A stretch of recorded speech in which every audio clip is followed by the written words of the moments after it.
Greetings, Bat family, and welcome to Holy BatCast, brought to you by Real Fans for Real Movies. You can find us all over social media on Facebook, Instagram, and YouTube. Just search for Holy BatCast and you'll find us. And speaking of YouTube, I've been promising it for like years that I would do more toy unboxings, and I did it. So go to the YouTube channel if you want to see me unbox the McFarlane Joker figure. And I got a bunch of other toy unboxings that are recorded and ready to go. So yeah, go check out the YouTube channel. It does, I don't put stuff there much, but when I do, I would love it if you guys would check it out. What else? We're part of Patreon. If you want to support us that way, you can go to patreon.com/holybatcast. As always, no pressure, but we do love you guys who've done it. It really does help me out a lot. We're part of the Real Fans Podcast Network. You can check out those shows at rf4rm.com. And as always, I'm your Bat host, Andy DiGenova. You can find me on Instagram, Blue Sky, Threads, and Letterboxd. Just my name, Andy DiGenova. And we're going to talk about something very exciting because we have another DC Studios movie coming later this year, and it is kind of sort of Batman-centric. Now, I don't believe Batman will be in it, but it's in the world of Batman, and right now, I will take it. Because that's, a starving man will eat, a chicken leg. Whatever. I don't know what the metaphor is. But regardless, it's been a while since I've gotten like Batman on the big screen. And, this is adjacent, at least. So we're going to talk about Clayface. We got our first teaser trailer. We got a poster. So we got some real info about Clayface finally. And to join me talking about it is someone who probably has been the most vocal about wanting more Clayface on the big screen. And by more, I mean any, because we've never really had him. We've talked about him in the past, and now that there was an actual trailer, we actually see footage. I want to hear what he thinks, and it's our old pal, Sean Gerber. Hey, Sean. Hey, Andy. Thanks for having me back. Welcome to Clayface Corner here on Holy BatCast. I feel like that's the little spot I've molded for myself. Yep. I really thought you were going to say you were so hungry you could eat clay. Oh, yeah, I guess that could have worked too. I didn't know where I was going with that. Probably better that you didn't take it. So I'll be the one who suffers through that. But thank you for having me back.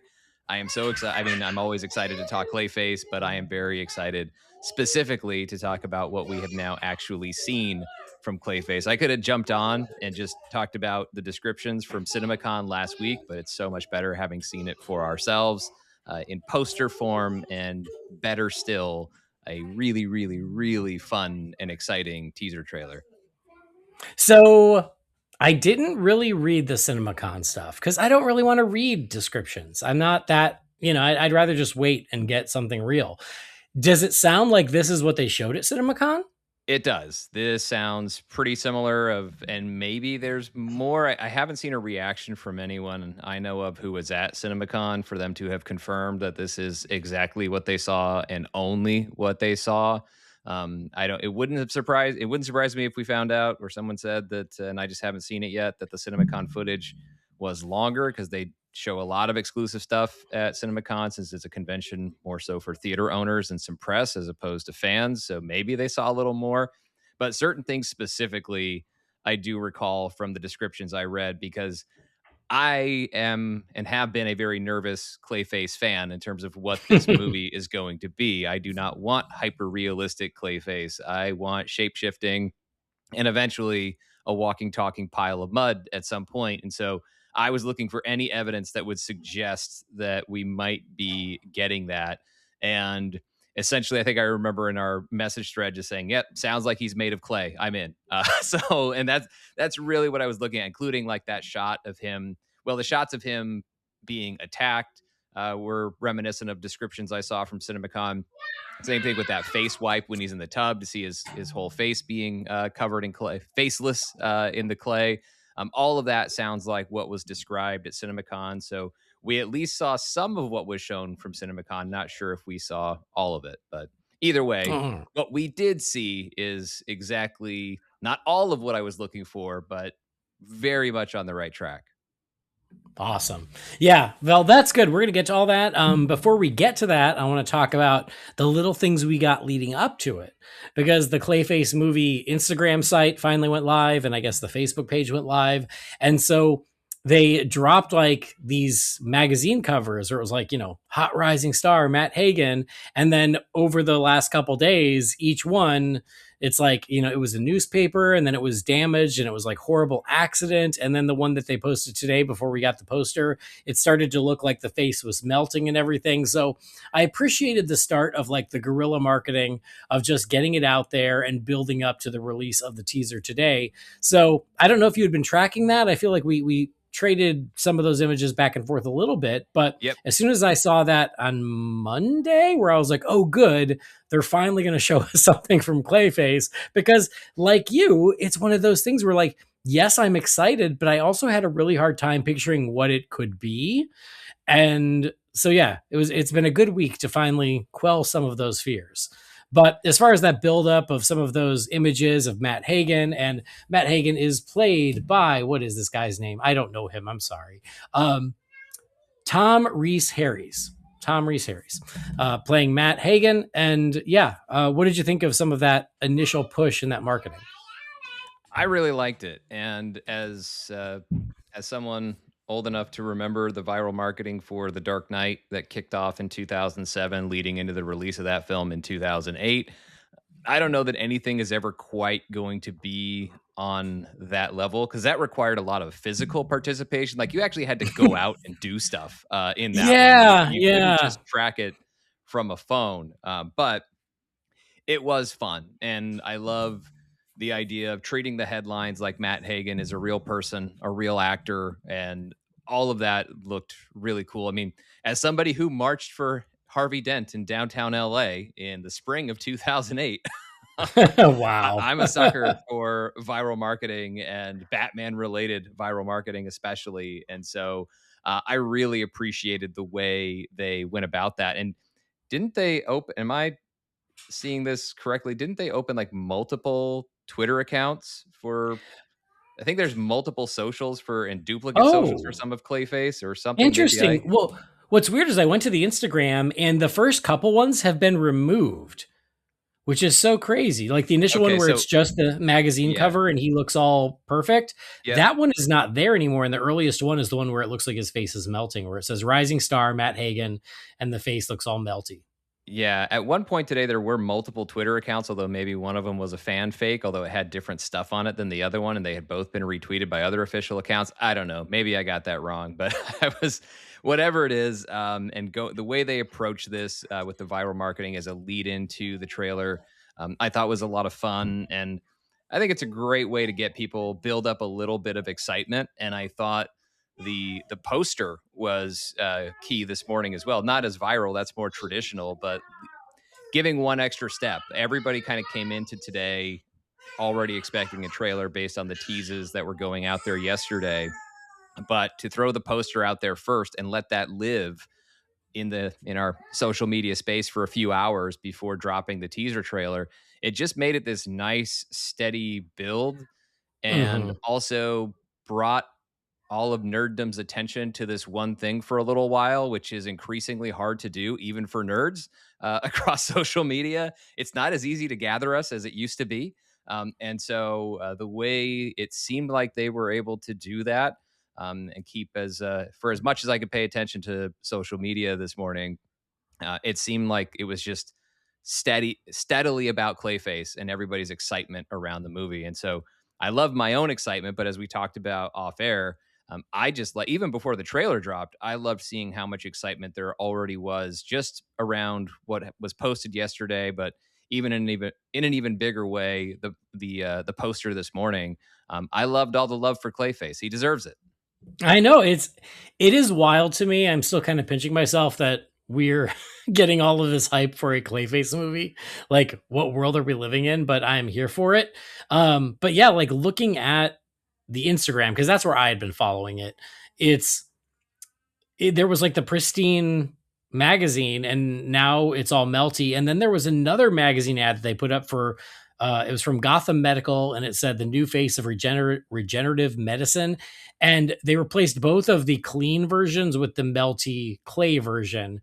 And then same thing with the newspaper where it says actor Matt Hagen brutally attacked. So it's like they put the pretty ones up and then today I think they replaced them all with the melty ones, is just further telling that story. So I think it was a really cool buildup. I had seen somewhere that it was like, oh, Clayface teaser on Wednesday, but it was one of those things where I was like, okay, well, where did you get that from? Because I don't know where you're finding this stuff. And I'm, Very hard to know increasingly what's real anymore. Perfect for Clayface. exactly. Exactly. I don't know what to believe anymore. So I believe nothing until I see it. But then because of the Instagram thing going live and seeing some of these images, I was like, okay, well, it certainly seems like they are building to something. Right. And like you said, then this morning, because even when we were talking about doing this, you're like, are we sure we're getting a trailer? And I'm like, Right. I don't know. Supposedly, we'll I see. was like 80% sure, but I was very sure that we were going to get the trailer this week. I just wasn't sure if there might be something else that might draw it out a little bit longer. But yeah, all signs were pointing to today.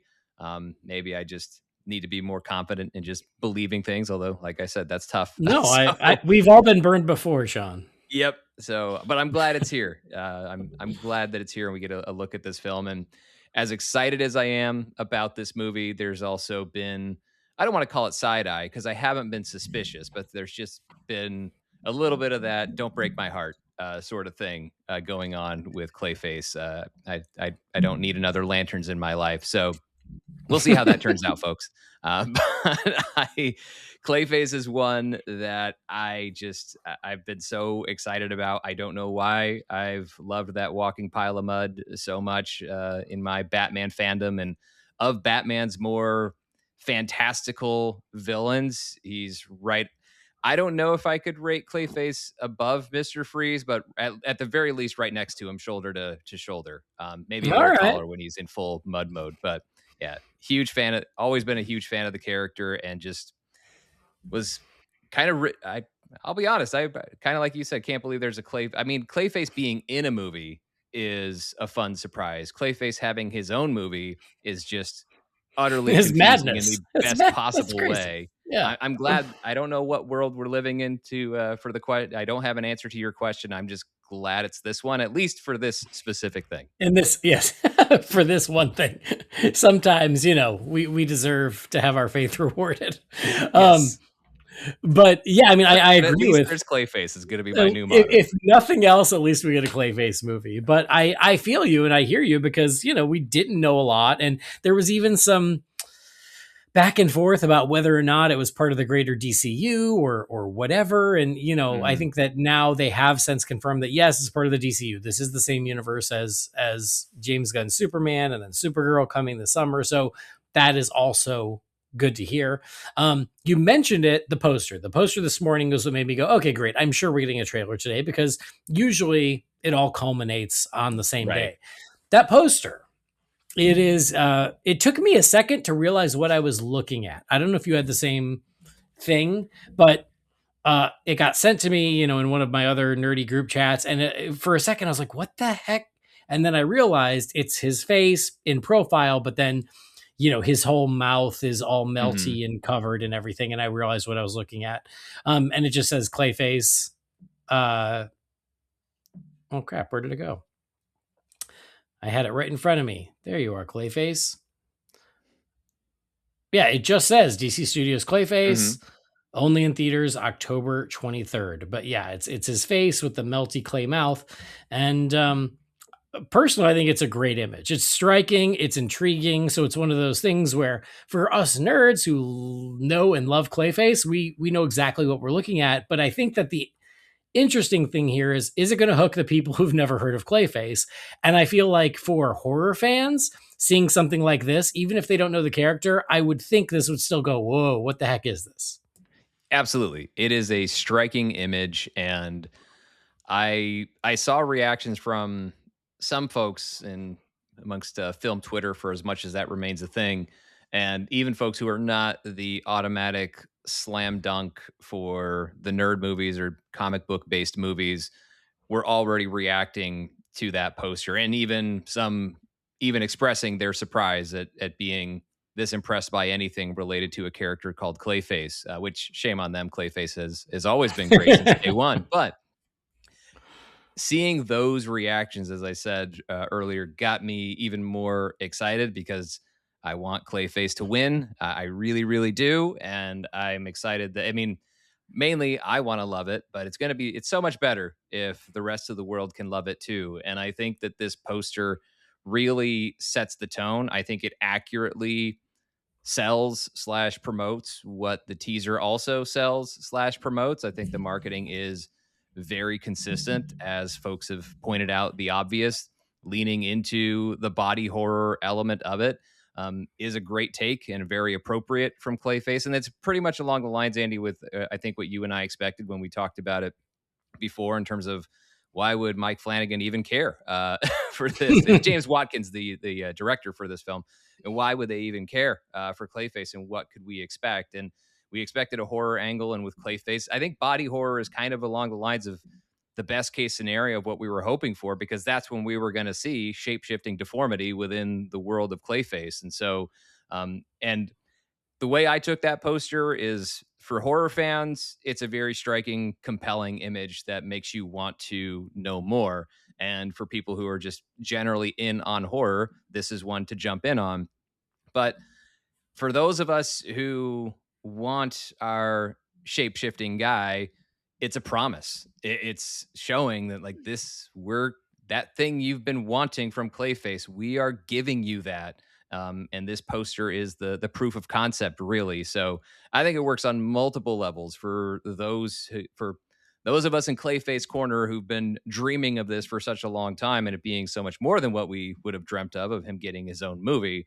But also, it's clearly grabbing the attention of folks whose attention was not guaranteed for this film. Yeah, for sure. And I had seen some set pics, and it's the lead, Tom Reese Harris. I'm going to learn that, Tom Reese Harris, in kind of just a little bit of a mask, almost like a little flesh toned, like Phantom of the Opera mask or something. Yep. And I went, okay, that's fine, but he'd better get more Clayfacey than that, and that better not be it. And of course, when you see set photos, it's from one day of shooting and you just don't know. So yes, as soon as I had the same concerns as you, because I want this to work as a scary horror film in October. And I think it's so smart that it looks like a scary horror film in October. I think that's great, because that is going to hook the people who aren't already in line for a Clayface movie. So it needs to work on that level. And I think everything I'm seeing shows that it will.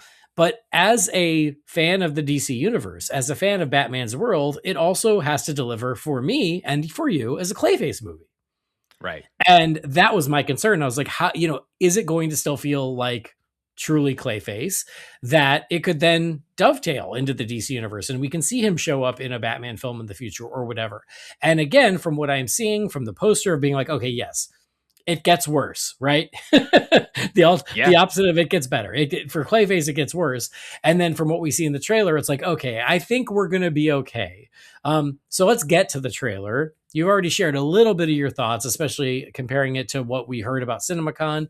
But now that we've got real footage, how are you feeling? I feel great. I really feel great about this. And from an overall perspective, with the way it lays out for the teaser trailer, and look, this is a fast cut teaser that's only a minute long. Shout out to the marketing department for actually having a teaser that's just a teaser. Yeah. But before we started, I was like, I need to rewatch it, and I was like, oh wait, it's only a minute. Hold on, it's just right. That's what I didn't even realize how supposed to be. Oh, like that's agreed. That's what it is. And then teaser trailers teasers became full blown trailers at 2.5 minutes plus, and so I really appreciate that but even within that minute, and as quickly as we are shown all of these images, it represents a lot of ideas of what I would hope for and expect in a Clayface movie, because I think that you could certainly make the case that as a comic book fan, and obviously a lot of Clayface fans like myself, I mean, yes, I was a fan of Clayface in the comic books, but where my fandom really took off for that character was Feet of Clay Part 1, Part 2, Mudslide, Batman the Animated Series episode. So that's where it took off for a lot of us. And so in terms of what, like, we don't get speaking lines from Matt Hagen in this, but seeing him be the victim of the attack, seeing whatever substance is responsible for turning him into this, And why would Clayface get his own movie? Because one of the ideas that I think people could be exhausted by is the idea of a villain movie, because we've seen that work and not work on the Sony side of things with their Mhm. Spider-Man adjacent movies. But this, I think, is going to work because it's body horror, which fits the character, even if it wasn't necessarily the thing that we always came to expect or hope for. Or I don't know that there's a Clayface fan who's been saying for 20 years, 30 years plus, they really should just make a body horror Clayface movie. I haven't really seen a lot of folks presenting that idea until it became a thing that they were going to make this movie. And if that was your idea and you're listening to this, shout out to you and cash in that receipt wherever you can. But being a body horror movie alone wasn't going to be enough, because that could make it a compelling movie for a lot of folks, but it wouldn't make it a Clayface movie. What I recognize Yeah, in the teaser yeah. trailer and these quick flashes are the Clayface story. And look, there are multiple Clayfaces in the comic books, but specifically for Matt Hagen, why can this character be sympathetic enough in order to be the protagonist theoretically of this story? And how can that actually work? Because I don't like it when they make a character artificially sympathetic just because you've decided to make a movie about him and make him the protagonist. Matt Hagen actually can be sympathetic enough. He's not this super evil, dastardly guy before he becomes Clayface, even immediately after he becomes Clayface. It can bring some of the worst tendencies out of him. But Matt Hagen was a guy who, in the desperation for his career, to, obviously did things he shouldn't have done, put himself in positions that he shouldn't have, but it wasn't necessarily for the sake of some evil purpose. Again, doing bad stuff, unethical stuff, breaking some rules, but usually at the behest of others who were actually wielding his addiction and his vanity and his career desperation, wielding all of those things against him. And that's how the character becomes sympathetic. Is what happens to him seems so much worse than what he ever would have deserved, despite whatever crimes he was committing. Because on the scale of Batman criminals, pretty low is Matt Hagen, and then it escalates once he becomes Clayface. So that's how that character can be sympathetic at the start and be the protagonist of a story. And maybe I'm reading too much into it, but the setup is there, him being the victim of an attack. And it seems like for the most part, he's pursuing revenge on his attackers, which is also part of the Clayface story. So inevitably he's going to do things that go beyond that, and Batman doesn't really like anyone other than him getting revenge, so he'll eventually run afoul of the Dark Knight.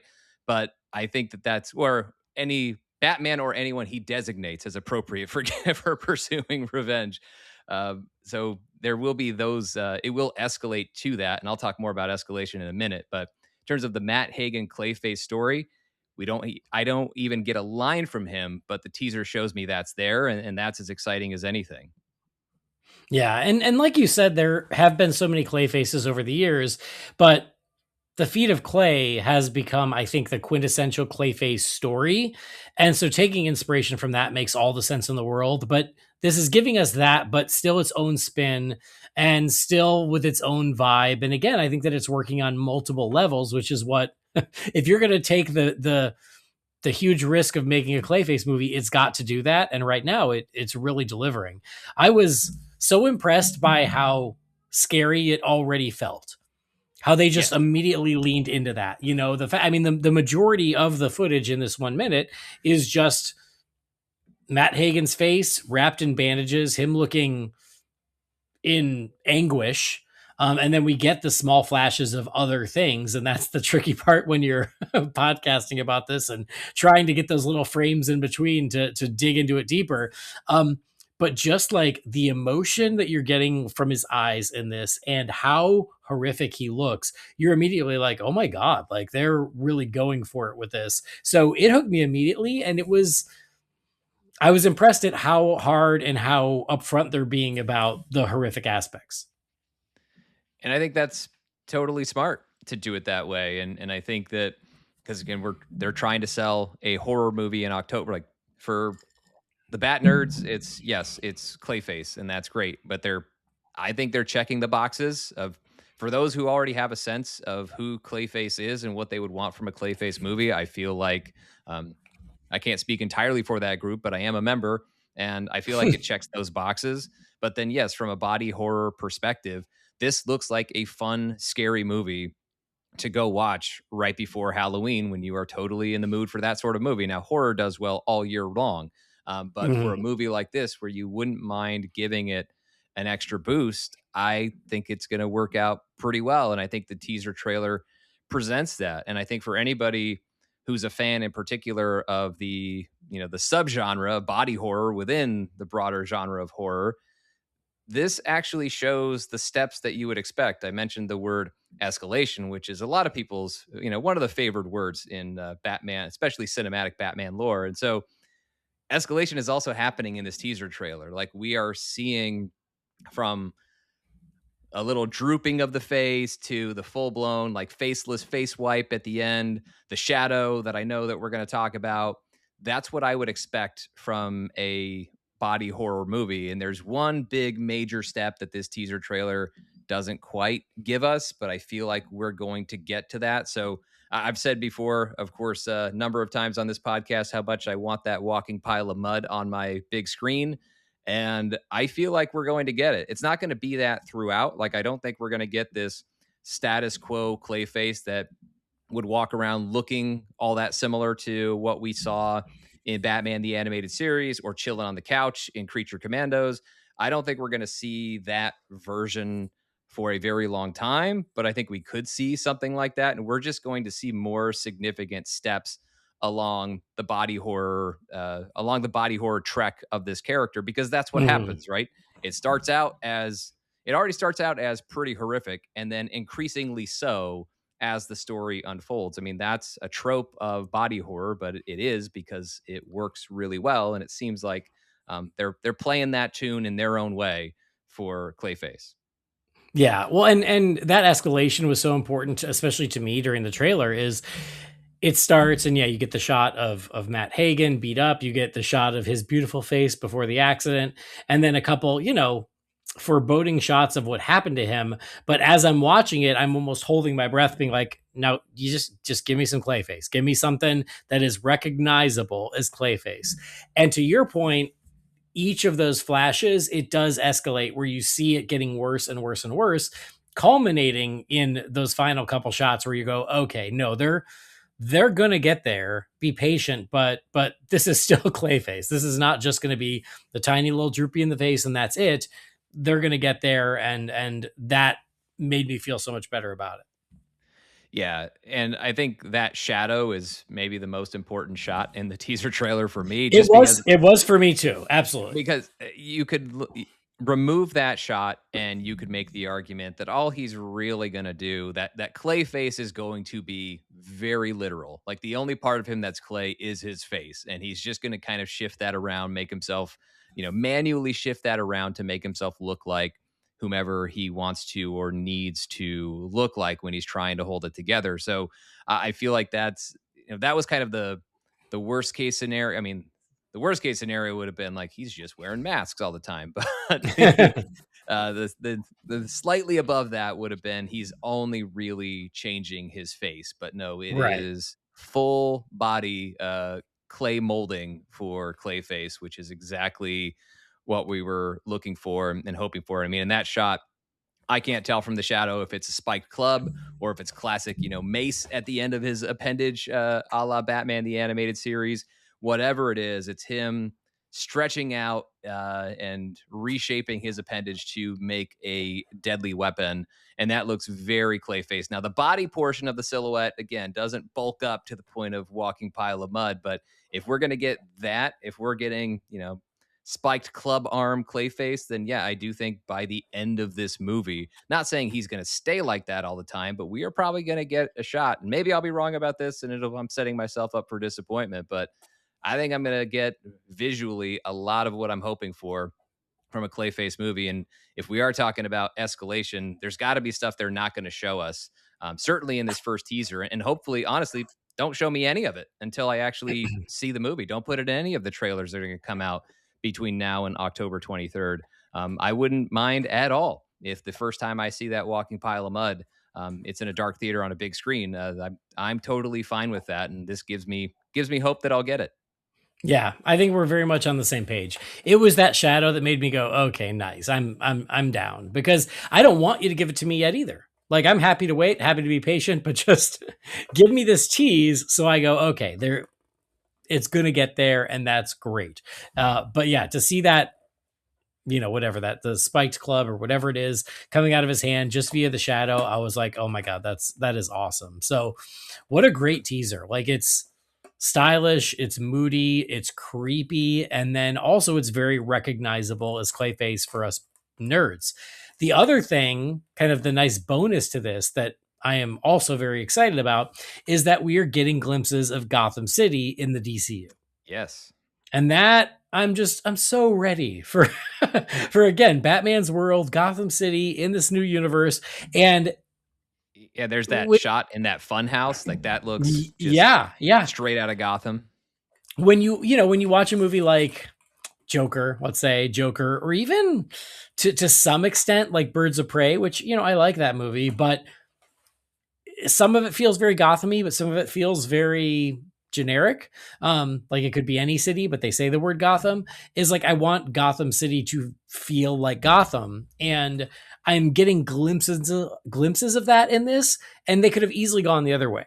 And I am glad to just feel some of those Gotham vibes from the things that we're seeing in this. And that what you just mentioned is probably the biggest one, of the amusement mile, which Yep. I was like, oh, that's amazing. That made me very excited. But just a couple other little city shots where I go, okay, this city seems to have some personality because presumably this is the Gotham that we will visit moving forward.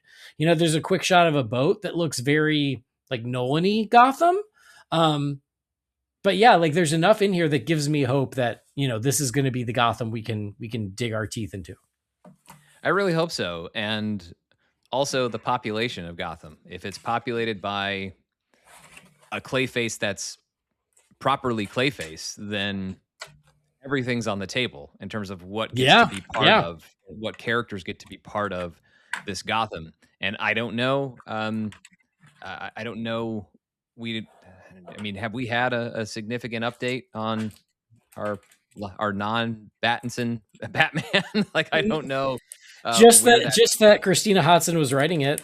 I think Yeah. that was So the last we heard anything of substance. yeah. So I honestly hope this works to kick that into gear. And I don't know, maybe they're going to decide let's do something different with Robert Pattinson, and maybe he does become the Batman of this universe. I don't know where any of that's going to land at this point, but I really do hope that now that this is DCU, this is Gotham. So whoever the Batman is of this universe, if there are characters like this in it with Clayface, then as I said, everything's on the table. There's nobody who's really out of bounds if you get to have this guy. And frankly, I do hope that this guy, Clayface, graduates to fighting Batman, whether that's in Yeah. Clayface 2 or a Batman movie. I really would like to see it escalate to that point because, yes, he is a really, really cool character. But the reason I know how cool of a character he is because he fights Batman.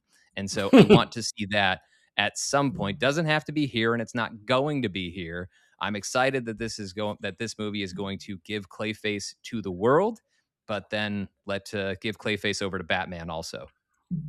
I know. Like I'm trying to not get my hopes up too high as far as some sort of nod to Batman. Of course, I don't expect Batman to actually be in the movie, but it would be nice if they acknowledge that he's out there. Just Yes. that. That he exists in this Gotham would be enough for me. And I think that would be great. And again, like seeing other Gotham Easter eggs like the amusement mile gives me hope that, oh, I hope they are considering the world building, in context with the story. Yeah, and it appears as though they are. I mean, they could have just made this dark, dingy everywhere, and they didn't do that. Everything could have been nondescript buildings, and that's not what this is. So I would like to think, and until I'm forced to think otherwise, I will choose to think that those choices were made for a reason, and I think those reasons extend beyond this one movie. Yeah, yeah. The slogan of "Look fear in the face" is actually pretty great too. It is, especially when you can't. Yeah, it's I dug that. Um, there is another quick shot, like so quick, where it looks like he's screaming, and Hmm. it's very reminiscent of the poster where you kind of Yes. see the clay strands in his mouth and everything. That is super creepy. So yeah, just those little glimpses, and then there's also like a shot of the clay on its own.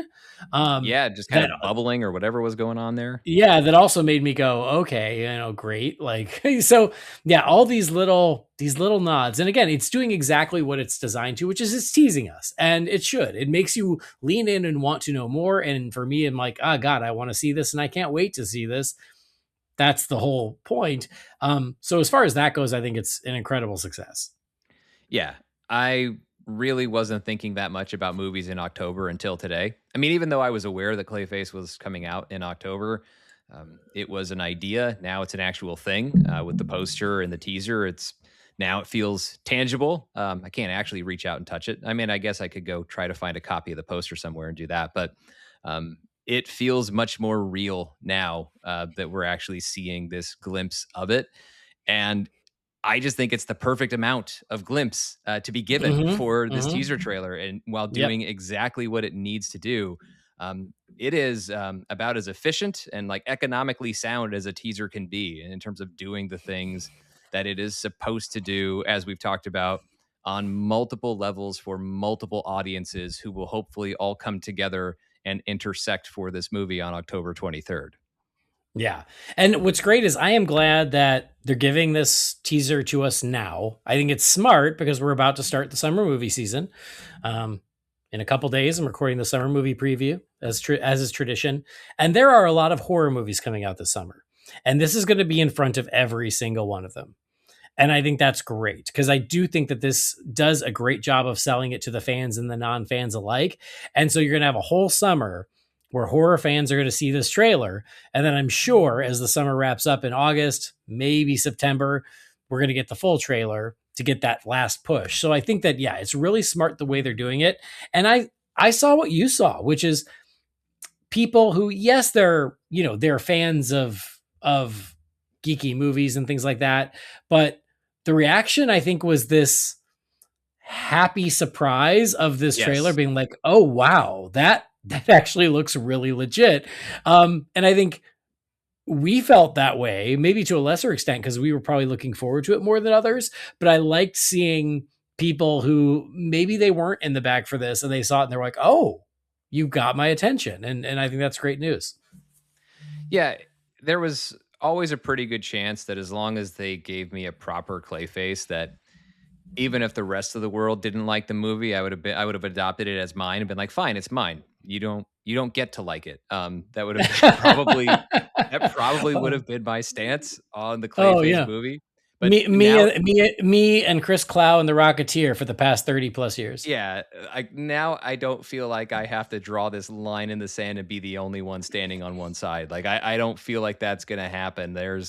I am I wouldn't have been surprised for me to like it because I felt like I was largely inclined to like this movie, and even without having seen a teaser, again, as long as it gave me certain things that I was hoping for from the character, there would, even if it wasn't the greatest movie, and who knows, it may still not be, but there was going to be some part of me that would have at least been happy that we had it, even if it was the only one we were going to get.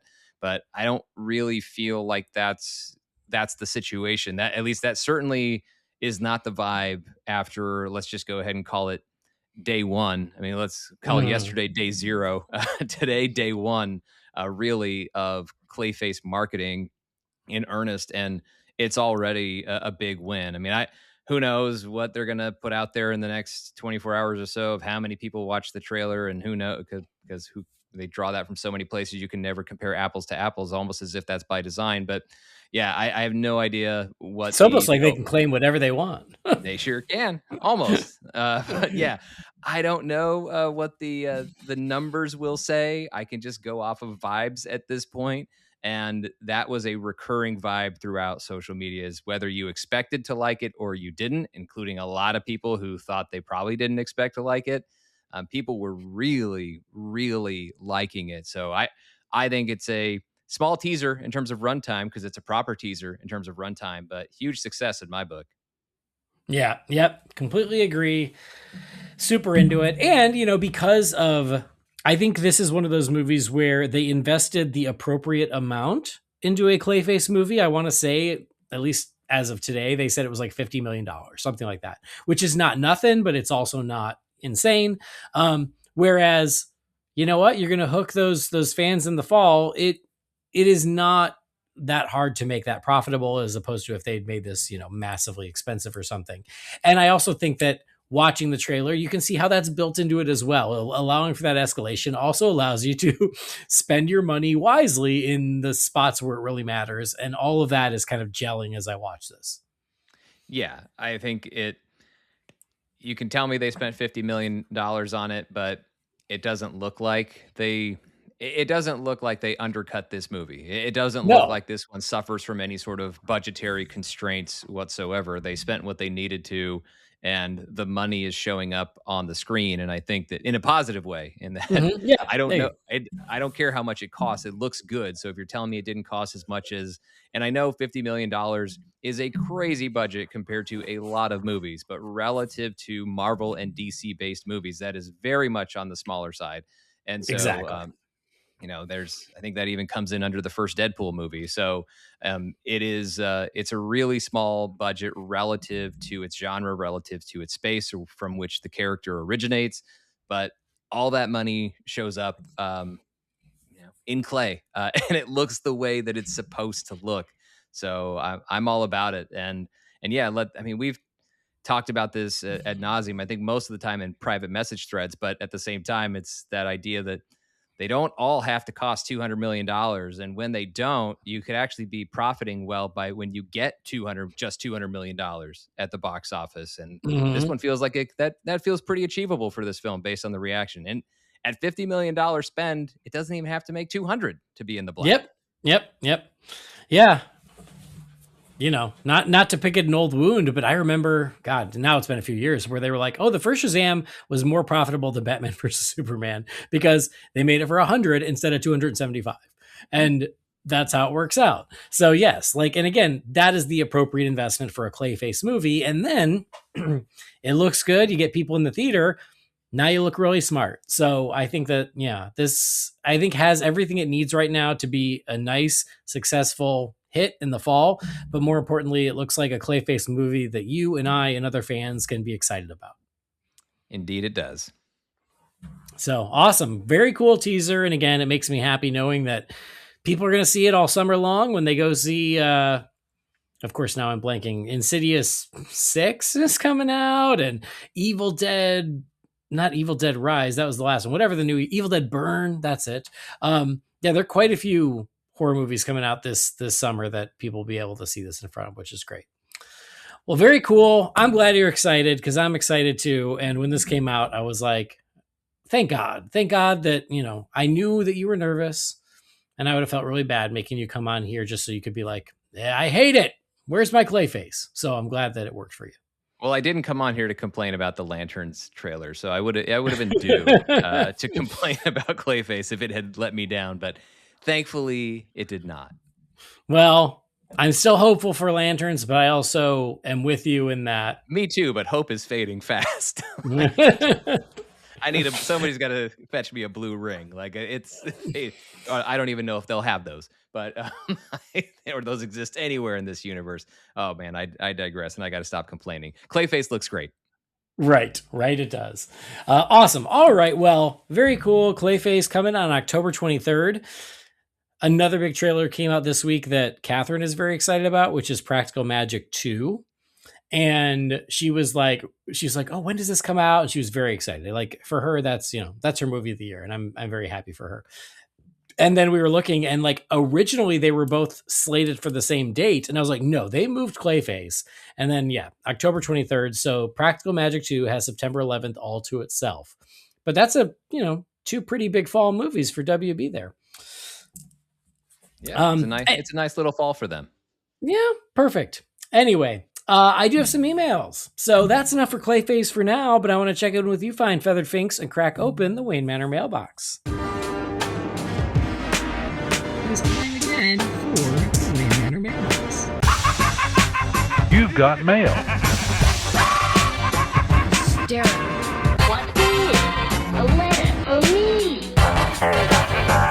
Maybe temporary. She wrote a letter. You're one hell of a messenger. This is all, Master Wayne. All right, first email here is from Jonathan Mercado. It says, "Greetings, Bat Family.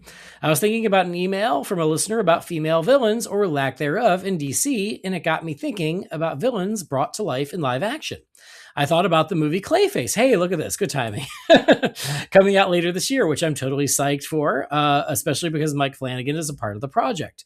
The problem I have is when our villains become heroes in their own story. I just feel I'm of two minds when it comes to wanting to see a villain on screen, but then they make this villain a hero. I feel like it's gotten overdone. I feel like there could be a good balance with the storytelling on screen. Any thoughts? Also, do you have a DC villain you would like to see get their own film? Once again, congratulations on episode 500. I was so happy to be a part of an episode with Andy and Brendan about Icons on Earth with my wife, Kaylee. Yes, I'm one of the listeners who still watches the Batman animated series as you do the episode recap, so thank you. Love you guys. All the best. Sending our love from New York to your families, John. Thanks, John. So, question about villains. Often becoming anti-heroes. So this came up recently, Sean, specifically about the female villains. As Batman's female villains, they're all heroes now. Poison Ivy's a hero, Harley Quinn's a hero, Catwoman's a hero. Even Talia is usually, she goes back and forth still, but yeah, we're like, you're ruining all our villains by making them heroes. Frankly, Marvel's done the same thing with Venom and with Sabretooth. Yeah. Is he back to being a villain now? He was a hero for a while. Anyway, point is, Magneto's often a hero. Villains who often become heroes, mostly I think because of just how popular the characters are. But when you think about a movie like Clayface, you already talked a little bit about Matt Hagen and being sympathetic, but how do you feel about when we focus on the villain, sometimes the tendency is to make them more of a hero? Yeah, I feel like Joker is one of the characters who's kind of been immune to that. Yeah. You can... The great thing about villains is you can be like just a huge fan, like the biggest fan of them. Just don't call them role models, but you can be a huge fan of villains in these stories, and they can still be villains doing terrible things. You like them because they can be entertaining as characters and for the challenge they present your heroes with. So, I do agree that it's this overused thing of an audience, whether it's a comic book reading audience or it's a movie audience or it's an animation audience, wherever it is, to just say, oh, they like this character, therefore we have to have this character doing things that the audience must approve of, or at least be somewhat heroic as they do bad things, in order for, I guess, because they feel like we can't make peace with liking and enjoying entertaining villains. I mean, we've been doing that in movies for a long time. So with villains just being villains. So I do agree that it's this overused crutch that fulfills a need that the audience doesn't actually have. So I'm not a huge fan of it. There are some characters though where it still has oddly worked. I mean, you mentioned Harley Quinn and you mentioned Poison Ivy. Both of them have to some extent, sympathetic backgrounds in their stories. So I don't mind it I don't necessarily mind it as much.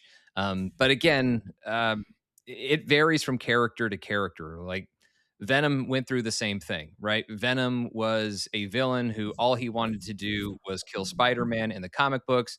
Oh my God, this character looks so cool. Everybody loves him. Now Maximum Carnage on Sega and Super Nintendo is a co-op game with Venom and Spider-Man fighting side by side against a worse villain. Oh, you like Carnage too? Well, he could be kind of cool sometimes and maybe not always the worst person in the world. So yeah, it's a trap that is fallen into far too easily.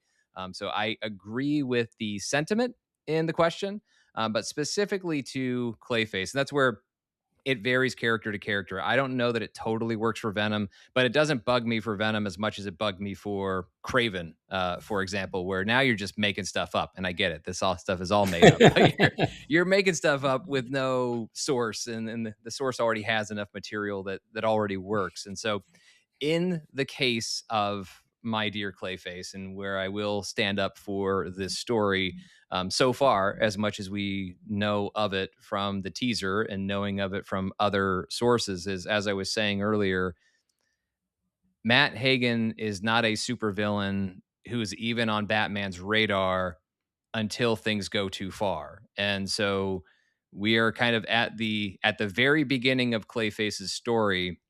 He's not full-blown villain. I mean, yes, he's done some bad stuff, but most of that stuff is relatively petty, and then it escalates after he becomes Clayface.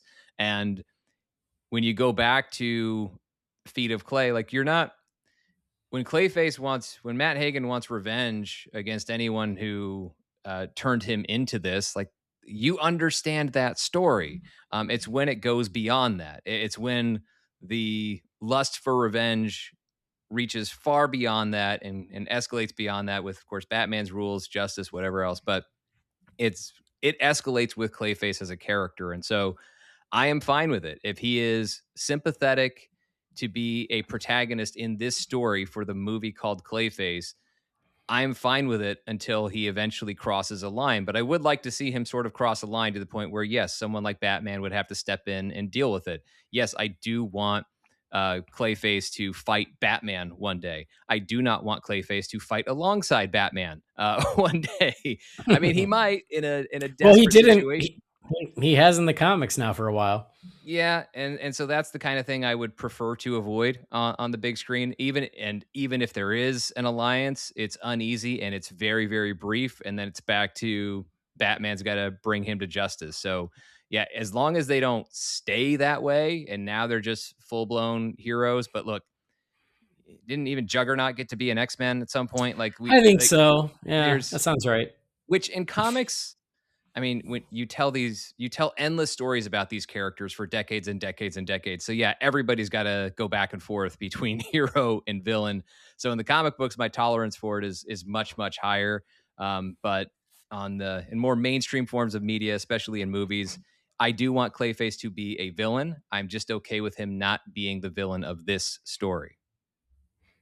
Yeah, and I will agree with that as far as Clayface goes. Specifically, like I said, in the comics, not that long ago, he was part of the Bat family. I don't know. I feel like I haven't seen him in a current comic in a minute, so I don't know where he is these days. But for a while, he was right there alongside Batman. But Clayface always has been a bit of a tragic villain, and I think that is what you lean into in the movie, is the tragedy, the downfall.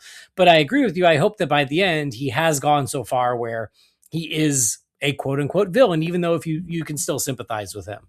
I do agree with the overall point, though, is like, if you turn all your good villains into heroes, you got no villains left for the heroes to fight. So, sympathetic villains can work, but I also like villains that are just villains, that are just SOBs, and they're bad people who want to do bad things, and Batman needs to stop them. There's room for all of that. And they can still have a point of view that feels credible to them.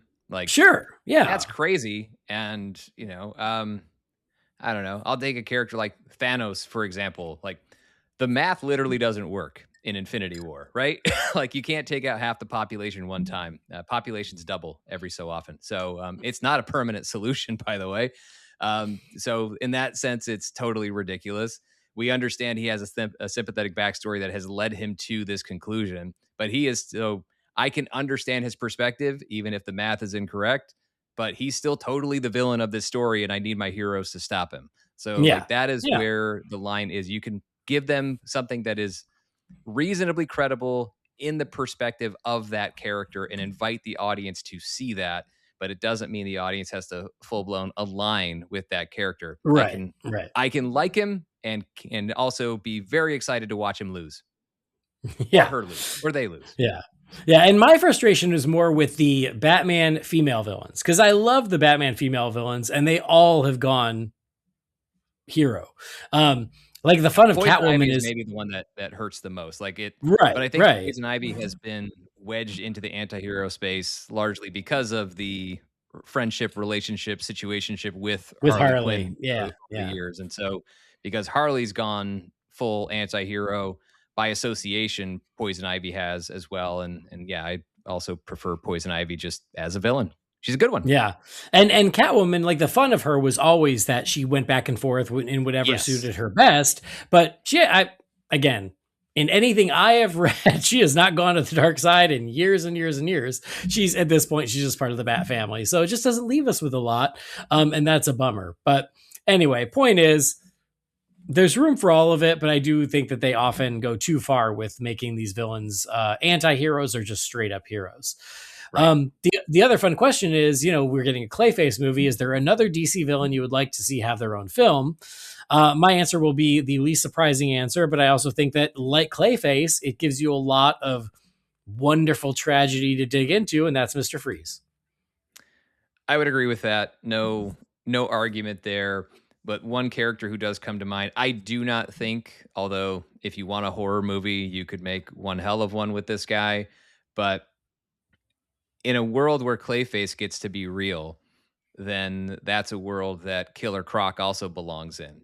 And so I would, it's just been, I don't know, a long held dream that a Batman movie could one day just open with Batman taking out Killer Croc as just a cold open action sequence would just be amazing. And it's just been part of that dream of an in his prime Batman movie where we're just living in Gotham, where it's full of guys of villains like this. And so I don't necessarily need Croc to have his own movie.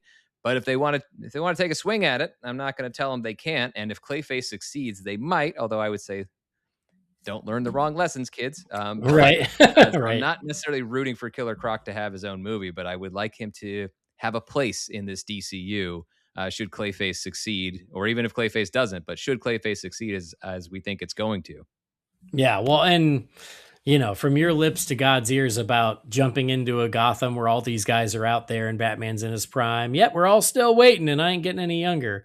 But It's funny what you said about, it's been a dream to start a Batman movie and it's a cold open of Batman taking out Killer Croc. For me, that was always Clayface. I never thought Clayface would or even should be the main villain in a Batman movie, but there's no reason that the movie can't start with Batman taking down Clayface or Killer Croc or whoever. I thought you were going to go the Man-Bat route, actually, but I do like Man-Bat, but my issue with Man-Bat is the story. Again, as sympathetic Batman villains go, I prefer Clayface and Harvey Dent already kind of have that covered sufficiently for me. So I do like the character of Man-Bat and I love the design of Man-Bat, but the story is too reminiscent of other sympathetic Batman villains or the Lizard from Spider-Man. So I'm okay. Visually, I would love to see Man-Bat. That's another great cold open villain, by the way. But I don't necessarily need to see the full-blown story for that guy. But I don't know. I've just always liked Killer Croc a little more than I've liked Man-Bat. So it wasn't really him. It was Batman in disguise, but he threw a rock when he almost got him. So That's right. Awesome. Let's move on. The next email is from Jim Scroggs. It says, what are some of your favorite Batman references on other shows and movies? For example, in an episode of Community, Danny Pudi's character dressed like Bale's Batman and used the voice for a Halloween episode.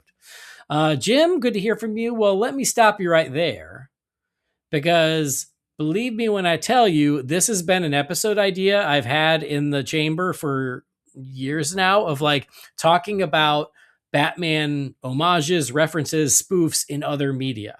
Just hasn't happened, but I've been wanting to do it. So I'll just give you a really easy one because I don't want to dodge the question.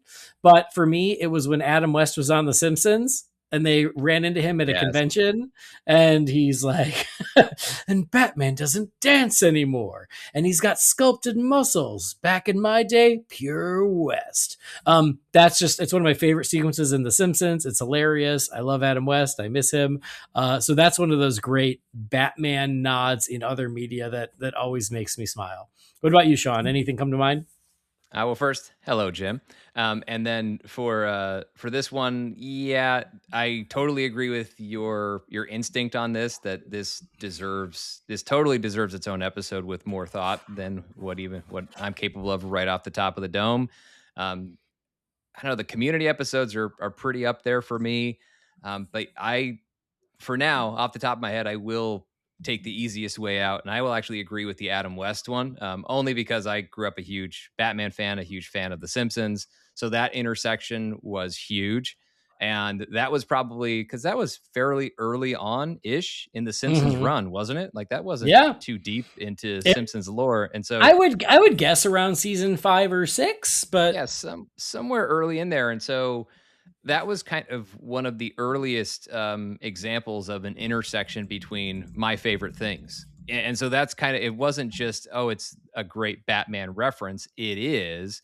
But I think it was just the idea that, oh, these two things I really, really, really like get to intersect. And it also just kind of reinforced just how huge Batman was, because The Simpsons at that time was already one of the biggest shows on TV. And not that it should have been all that surprising, because Batman had big movies and other stuff by then, but it still just represents this idea of, oh, Batman is everywhere. And that was something I always liked. And it was well represented in that episode of The Simpsons, but also in true Adam West fashion. And this wasn't something I was probably old enough to fully appreciate when the episode first aired.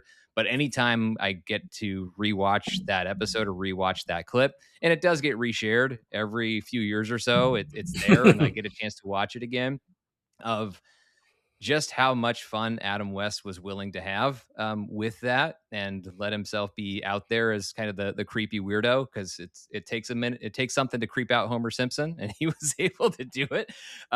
So also just representing that from Adam West, of he could lean into everything about Batman and never be afraid to poke fun at himself. well, so I looked it up as you were talking, and this is a historic episode, Sean. Mm. It's Mr. Plow. Wow. It is the Mr. Yeah, that Mr. is a Plow from fantastic season episode. 4. It's an absolute classic. Season It's an 4, all-timer. November of 1992. So only a couple of months after the release of Batman Returns. Yeah, and and also a couple months into the run of Batman the Animated Series. Yep. So wow, there you go. So everybody out there in internet land, turn on Disney Plus, go to season 4 of The Simpsons and watch Mr. Plow, because not only do you get the amazing Adam West moment, you get one of the best episodes of The Simpsons ever. Yes. It's rated on IMDb 8.8 out of 10, and I say I agree. Criminally low. Yeah, that's a good one. All right, well, moving on. Next one's from our pal Tim Rooney. It says, hello, fellow Gothamites. Wanted to chime in and pitch an arc for Batman the Animated Series that could have done to break up the single episode runs they did. My pitch was a 3-episode Bane arc. It requires that the show had more traditional seasons that end in May and June and begin in August, September. So we introduced Bane in the middle of the season as a background player observing Batman, much like Talia and Ra's are during the Off Balance episode. But we have a season finale at the beginning of summer where Bane breaks Batman's back. Fans speculate all summer what's going to happen next, much like Who Shot Mr. Burns. Wow. It's crazy how these things work out. Which closed out season 6 of The Simpsons.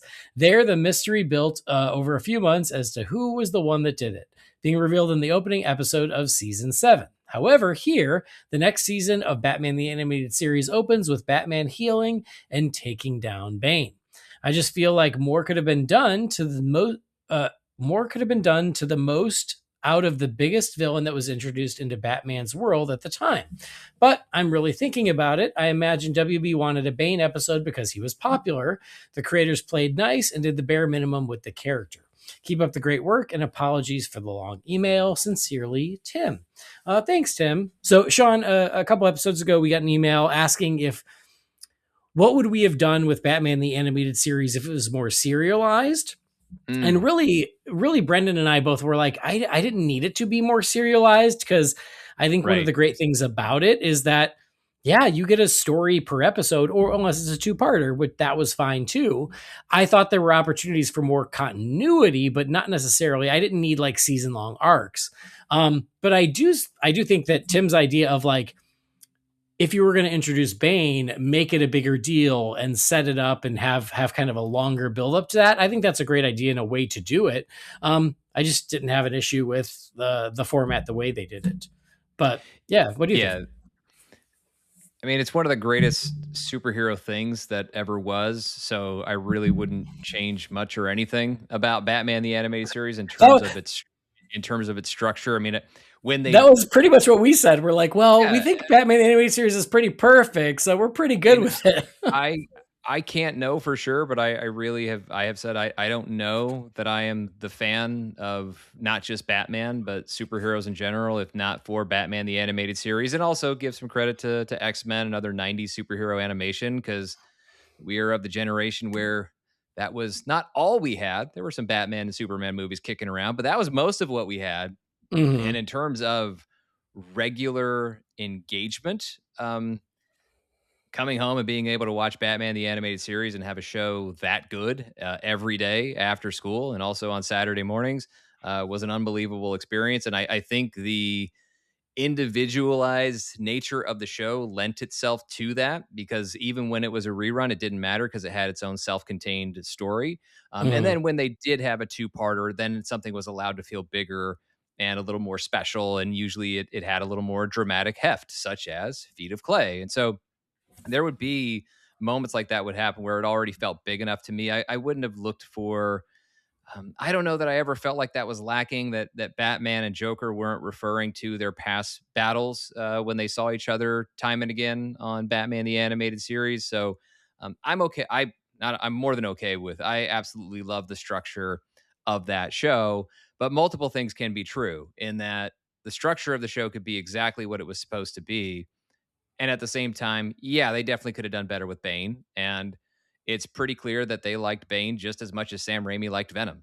I mean, that's kind of what it is like we have a very, very popular character. Why can't you just include this in this thing you're making? Well, I don't really know if I want to. Okay, but could you just do it anyway because it's fun? I mean, all right. That's kind of it. I mean, Bane and Batman the Animated Series is Venom and Spider-Man 3 for the most part. Not I again, as somebody who just said he wouldn't change much about the show, yeah, you could have made the Bane episode better, and that could have been one that definitely could have been a two-parter for that story.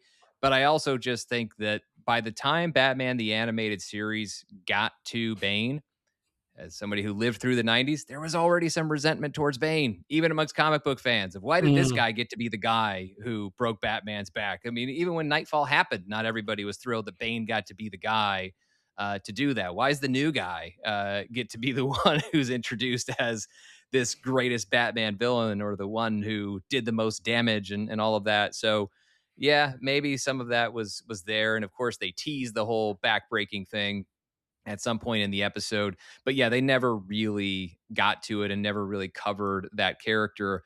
But I think a lot of the modern respect, although they say modern, but now it's been going on for like the better part of 20 years. But the modernization of the increased reverence and respect for Bane amongst fandom, that's grown a lot and it started growing way after Batman the animated series was pretty much done with its run in any of its iterations on Fox or the WB network. So I mean, historically, Bane just didn't have that respect just quite yet when Batman the animated series came out. I think if you were making Batman the animated series today, Bane would definitely get a better developed story, and probably would be, even if you were sticking with individual stories, he probably would get a two-parter. He just missed his timing, because even though Yeah, Nightfall yeah, was very, very popular, people really didn't start re-examining that character until later on in comic book runs. People said bye to the character kind of for a while, and then there was this re-examination in the comic books, and then obviously in the Arkham video games. And then you go beyond the video games, you go to the Dark Knight Rises, which increased in appreciation for the character. So there was a reappraisal for Bane afterwards that did not get to benefit Batman the Animated Series. yeah, yeah. Well, very cool. I mean, yeah, I agree with pretty much all of that. And yeah, if the timing had been slightly different, he would have had a two-parter and it would have been fine. But again, he was used enough, and even at that time, I wasn't ready to embrace him as a long-term thing yet. It was still too early. Now, yeah, now he's just part of the Rogues Gallery, and it's all good. All right. Well, next email here Speaking is of from villains turned anti-heroes too. When did he turn to an anti-hero, or do I not want to know? I don't think I read that one. Well, he had his own. He had that Bane vengeance storyline Oh, in the well, '90s, a couple years or so after see. Nightfall. Yep. Well, I also feel like the '90s were the worst at turning villains into heroes, because that's when Well, Sabretooth had his own book and Venom and yeah. I everything. mean, that's when Heat came out, and everybody was like, "See, Robert De Niro's the better character in that story," and then so on and so forth. Yeah. All right. Next email is from Chris, the Objective Geek. It says, "Hey, I've got two things. Number one, is there a fan cast you're tired of hearing? I, for one, am tired of hearing Jensen Ackles as Batman. I don't think he looks like Bruce Wayne, and it's not a good casting from a marketing standpoint. He's a known commodity, and he typically has small roles and as a CW actor, which brings me also to Grant Gustin as the Flash. He was great, but if you want your Flash to feel special, why would you hire a guy who did it for 9 years? Number two, Supergirl related. I would have to politely disagree with Brendan's assessment that the trailer looks dull like the comic book. The movie does look kind of muted, but the book is full of gorgeous, whimsical, and colorful art. I wish the movie mirrored that, especially in the colorful universe, but I understand that adaptations change things. Keep up the great work, Chris." Thanks, Chris. So first question, fan cast you're tired of hearing. Like, first of all, I agree with both of your points. I loved Grant Gustin as the Flash, but he did it. It's okay. We don't need him to do it again. And Jensen Ackles, he also did Batman, at least vocally, and I love the guy. But yeah, I think for the movies, we need something else. I think my answer is more just an overarching, there are just some fan casts that you just hear constantly, and I'm like, yeah, we know. Let's move on. Like Alan Ritchson as Batman. Like I keep hearing it, and I'm like, sure, I'd be fine with it. I like Alan Ritchson. I think he's great. But like, we got it. We don't have to keep talking about it. Let's just wait and see what happens, because so rarely do the fan casts work out anyway. Except for David Corenswet. That one was one that actually did. And I think for the best reasons, because I thought he was awesome. But yeah, I just think that some of the fan casts that just go on and on and on, I'm like, I also just get a little tired of hearing about them. Sean, what do you think? Yeah, it's a similar thing. I mean, although most of the fan cast that I'm tired of hearing have since been retired, like John Hamm as anything, is a fan cast that I was really, really tired of because he was up for everything as far as fans were concerned. Yeah, yeah. That was, again, it's been a while since we've been in that space with him, and it's no knock on John Hamm. It's just once a name just keeps getting thrown out over and over again, and it stops feeling original. I mean, the one that I was probably the most tired of because I so desperately disagreed with it was John Krasinski as Reed Richards, and of course he got to be a version of Reed Richards in Doctor Strange and the Multiverse of Madness. I know this is more Marvel than DC, obviously, but that one, and then even after that coming out, I mean, then Marvel did what they did with Pedro Pascal, and it worked out beautifully. But yeah, the ideas just get tired when everybody is suggesting it at the same time, and also in general, I'm not a super huge fan of obvious casting. Sometimes you could pull the trigger on it and say it's obvious for a reason. Let's just go ahead and let's do it. But so a lot of times when the casting feels too obvious, then it just ultimately proves to be uninspired anyway. And I don't like to know exactly how it's going to look when they cast someone as a certain character. That is part of the excitement. I mean, it's one thing if it just seems bad, then that's not fun. But I like the allure of, I don't quite know how this is going to work, or I don't quite see it, but that's going to be part of the fun, is seeing how that unfolds. And look, the best all-time example of that is Heath Ledger's casting as the Joker for The Dark Knight, which when it came out, I had no idea I had zero clue what a Heath Ledger Joker would look like or sound like. The only thing I knew, though, was that Nolan had proven himself with Batman Begins, and that Heath Ledger had already proven himself to be a hell of an actor, because I had already seen more movies than 10 Things I Hate About You, and he was really good in that, by the way. So I already knew what an incredible actor he was, and so it was that trust, that just knowing there's a really, really talented actor right there with no idea how he would bring this treasured character to life. That's the excitement to me. So if we're all suggesting it, then that already usually starts to be a bit of a turnoff for me. Yeah. And that's true, because especially because some of those left field choices are ones where you go,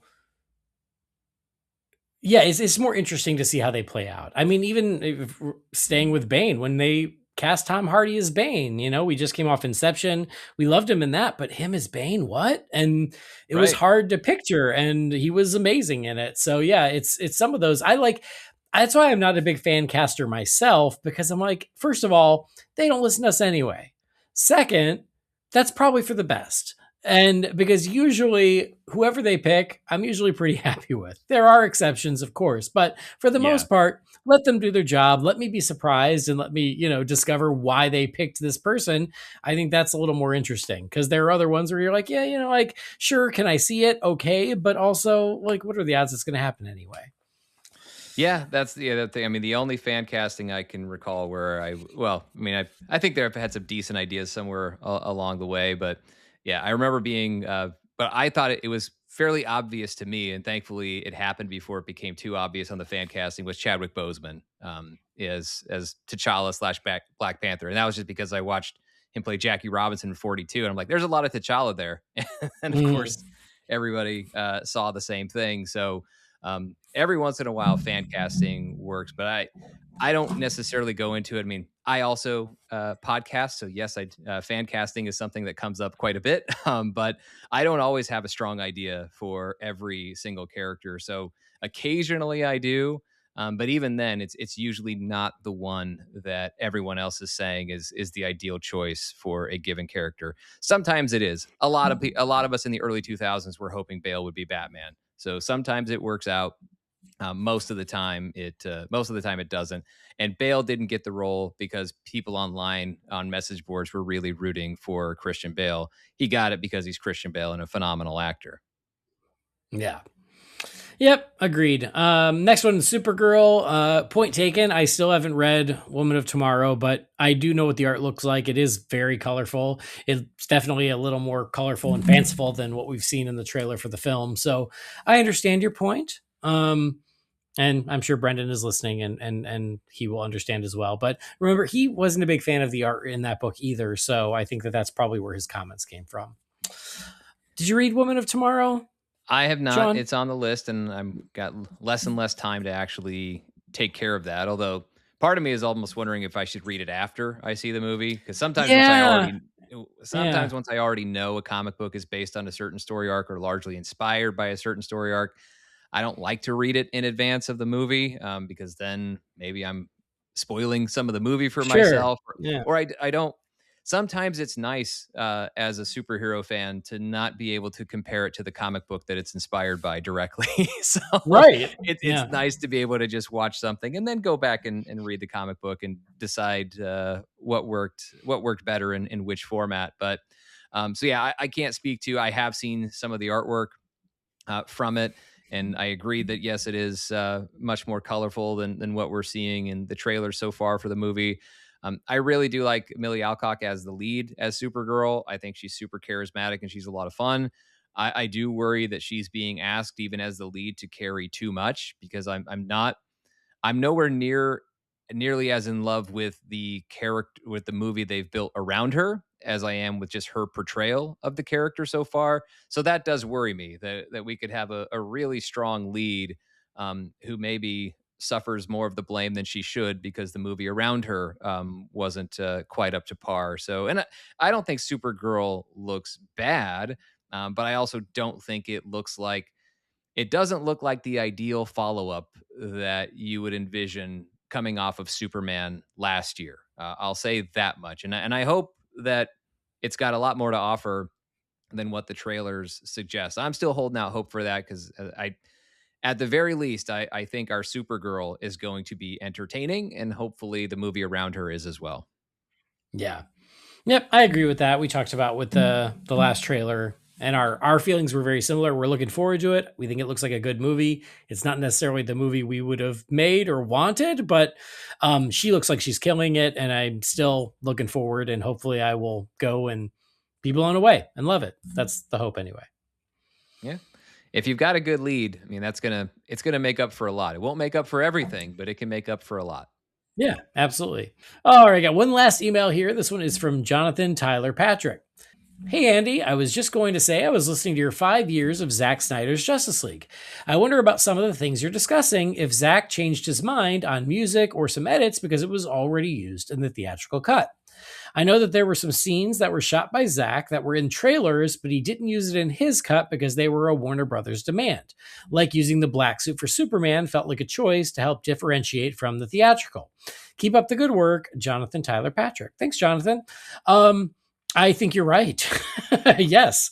I think that we got the theatrical cut of Justice League. And then when Zack was given the funds and permission to finish his version, I do think there are things he would have included because he shot them that he did not include because they were already in the theatrical. So I do think that the release of the theatrical helped make some of those decisions for him. But I will say that's not necessarily the right reason to make the decision because there, I think, were some good things that got lost along the way because of that were in the theatrical that I wish had made it to the Zack cut. And the black suit's a perfect example of that. Like the black suit, his insistence on the black suit felt almost like a middle finger to WB more than anything. He was so, because I remember him posting the picture of Henry in the black suit and it was like my Superman.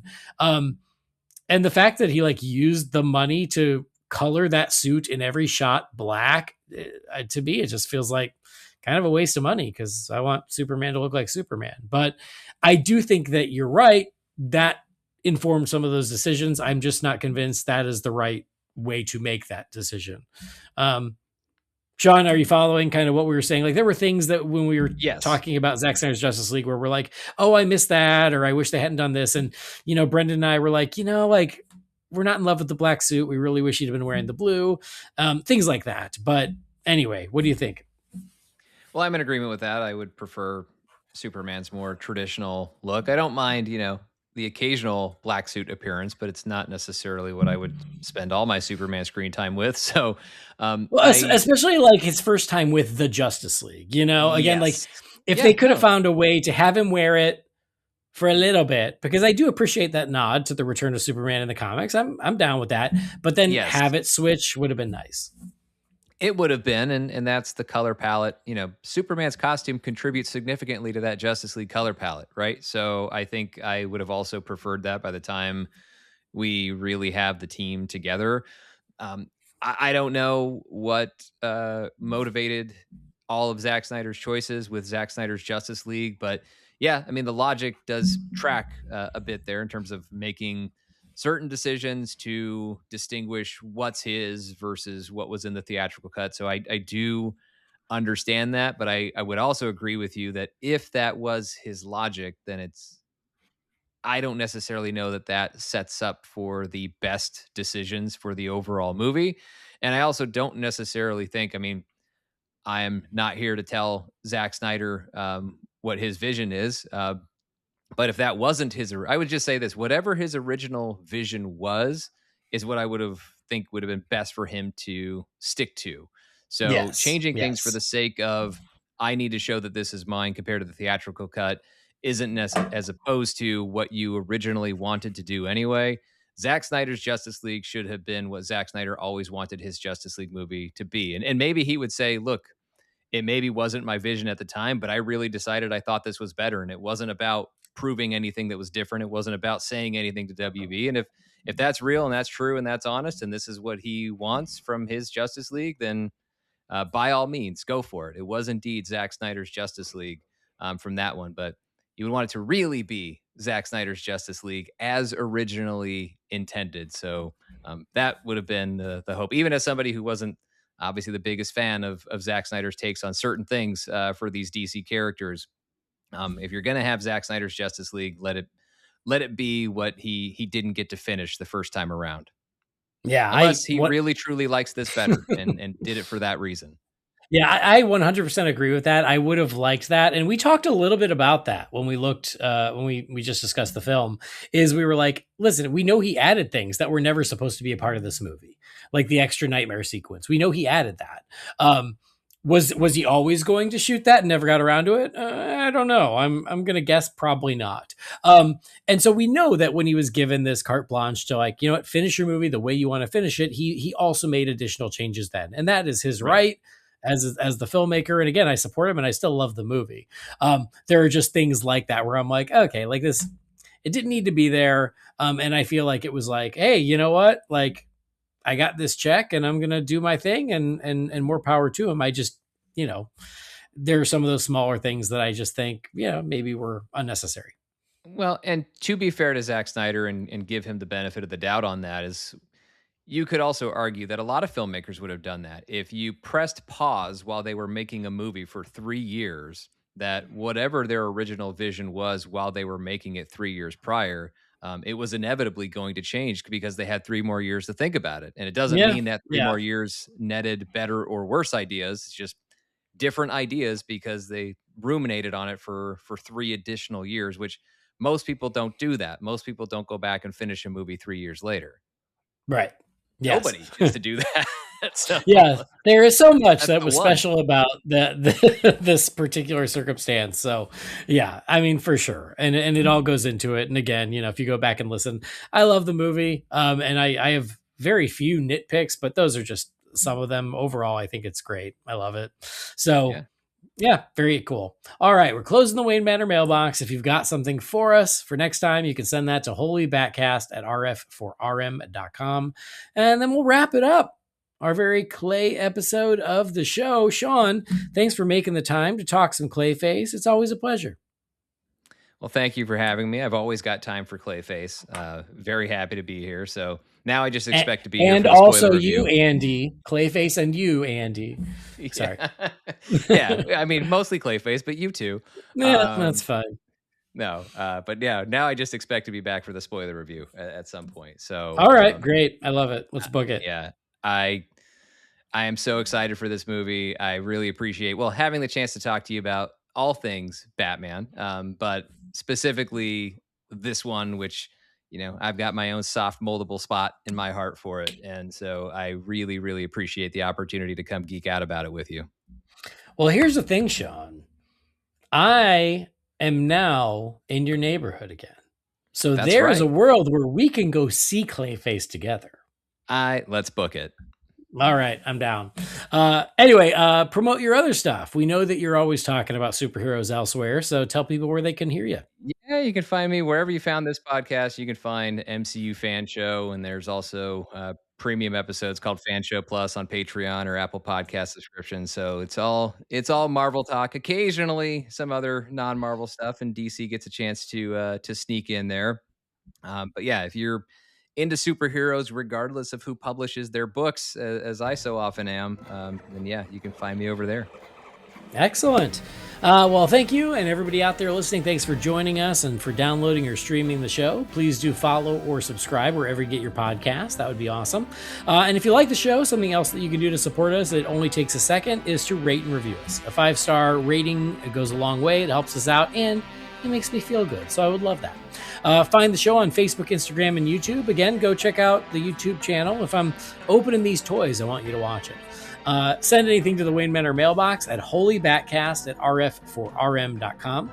Our theme music was created by the talented Gaurav Venkateswar. You can find his work at gvtunes.com. And that will do it. On behalf of Sean, I've been Andy. We'll see you next time. Same Clay time, same face channel. Stupid.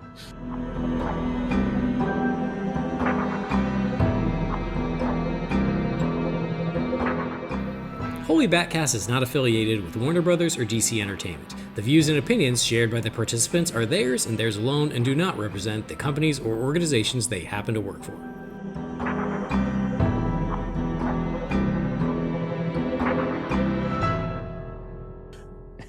I thought it worked. You do what you got to do. It's fine. It's podcasting.